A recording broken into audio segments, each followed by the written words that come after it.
Hi, this is David from Tesla Israel. We're going to look at a debate between Ben Shapiro from the Daily Wire and Ana Kasparian from the Young Turks and see if Ana managed to destroy Ben when it came to the subject of Tesla.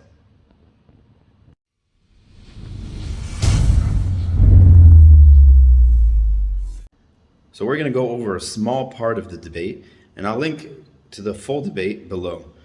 And you'll see Ana brings up a couple points regarding Tesla. And we're going to go and hear what she says. Let's hear what she says right now, and then we're going to see and actually go over what she says and see if it's actually true. And, what was Ben's response, and was it good enough? Amount of money that gets invested by our federal government in the form of research and development, whether we're talking about pharmaceutical companies or even companies like Tesla. The seed money from Tesla did not come from private investors. In fact, the same year that Obama's administration invested in the failed Solyndra project, they also invested the same amount into Tesla. And guess what? Tesla ended up being a massive success.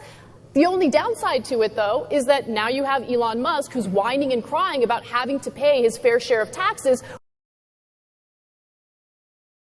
when, during the pandemic, he became, for a brief period of time, the richest man literally in the world, right? So look, those investments need to be made. That research and development needs to take place because private investors are not willing to take the risks necessary.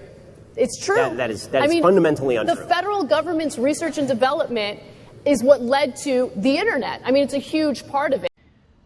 I don't know what she's talking about. Come on. Tesla, the seed money from Tesla came from the government. Everybody knows that Elon Musk took the money that he made from the exit for PayPal and dumped it all into Tesla. He dumped it all into SpaceX. I don't know where she's getting her information. Tesla started, anybody that knows, Tesla started in 2005. 2005. Now, what she's referring to, there was in 2009 when there was the crash going on under Obama. Obama bailed out all the auto industry. And with that, he actually gave Tesla, and it was like $493 million. What a huge amount of money. Yeah, so they definitely got money from the government. But you know what the difference is? Tesla paid it back. They paid it back 9 years early versus all the other companies. I think none of them really paid it back. And what Tesla did was a very smart move. They used that extra money, and that's when they bought their factory at a discount price in Fremont, in California. They got it at a discount price because everything was crashing, and they were trying to get rid of it. So Tesla bought it. It was a great move on Tesla, and they paid back the money with interest. With interest. It might have been low interest, but they paid it back with interest in full 9 years early. So, sorry, Ana, but you're wrong on this one. Now, did she manage to destroy Ben Shapiro?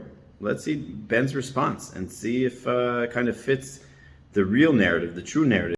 I agree with you about subsidies, by the way. Right. Yeah. So, welcome to libertarianism. So, look, the fact that the government is a grab bag of cash does mean that the government will eventually invest in some things that are worthwhile. It will also invest in an awful lot of enormous piles of crap, right? The fact is, if you don't bear the risk of the downside, you're going to make a lot of bad investments. So I was initially, at his initial answer, I was very disappointed in Ben. I would have expected him to know that Tesla started in 2005. I would have expected him to know that, from a political point of view, the bailout of all the auto companies in 2009 that Obama did, he should have known those details. I think it's the political side. He should have known it for sure. I was very disappointed. I think she caught him off guard. On the second hand, he came back afterwards, and he fought back. He came up with something. So what do you think? Do you think he was destroyed? You think he was owned by Ana from the Young Turks? Or do you think he got himself out of it? Do you think he handled himself properly? I would have liked him to see him attack more and come in with the details, but he didn't. So please leave a comment down below. Let me know what you think. Was he destroyed? Was he not destroyed? Did he destroy her?